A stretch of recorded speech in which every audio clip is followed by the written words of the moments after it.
Northern California, 1968. A cold wind swept through the quiet backroads near Vallejo. It was a typical Friday night for teenagers in the area, driving to secluded spots, away from parents, away from rules. That night, Betty Lou Jensen and David Faraday found their spot along Lake Herman Road, a place where young couples whispered secrets under the stars. But someone else was watching. Car approached, the driver stepped out. Minutes later, Betty Lou and David were dead, shot multiple times at close range. The police had no leads, no witnesses, just bullet casings on the cold ground. It was just the beginning. The man who killed them would soon become one of the most infamous serial killers in history. A man who played with the police, taunted the world, and left behind a mystery that has never been solved. His name? He called himself the Zodiac. The first attacks. At first, police didn't think much of the Lake Herman Road murders, a random act of violence, a case that might never be solved. Then July 4th, 1969. Another couple, another attack. Darlene Ferrin and Michael Mageau were sitting in a car at Blue Rock Springs Park, just miles from the first crime scene. They laughed, talked, completely unaware that someone was about to change their lives forever. A car pulled up behind them. The driver sat there, watching. Then the car drove away. Just as they began to relax, the car returned. This time the driver stepped out, holding a flashlight and a 9mm pistol. Within seconds, gunshots tore through the air. Darlene was killed instantly. Michael survived. Bleeding, shaking, he gave police their first real lead. A stocky man with glasses. Then something chilling happened.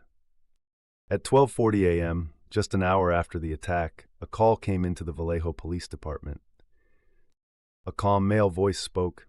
"I want to report a double murder.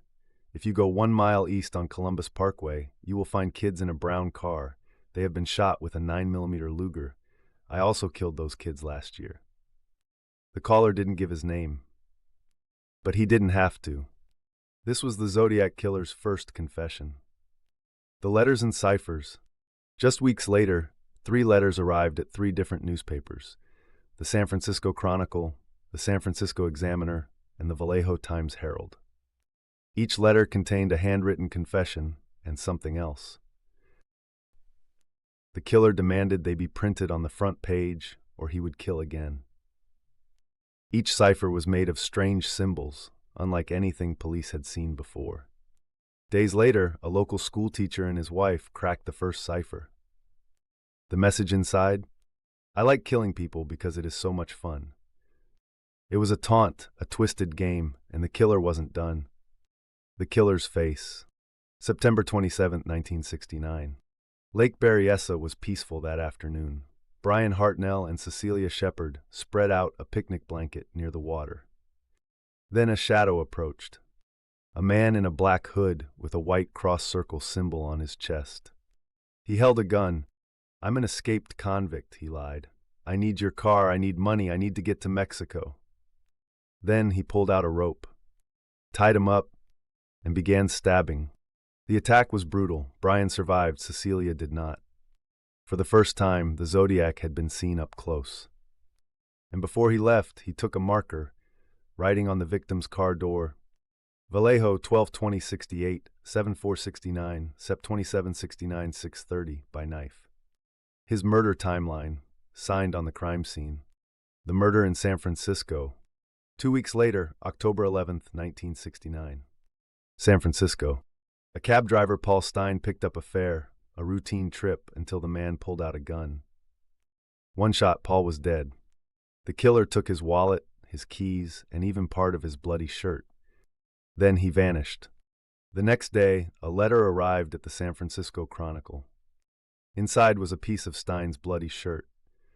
The message, a direct threat: "I will wipe out a school bus and pick off the kids as they come bouncing out." Panic swept the city. Police escorted school buses with armed officers. Parents kept children indoors.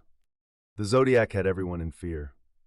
But despite nationwide manhunts, he was never caught. Theories and suspects. The Zodiac case has over 2,500 suspects. Some of the most famous include Arthur Leigh Allen, a convicted child molester whose former friends suspected him. He wore a Zodiac-style watch and had a history of violence. Gary Francis Post. In 2021, an independent group claimed he was the Zodiac, based on hidden messages in the ciphers. Ted Kaczynski, the Unabomber.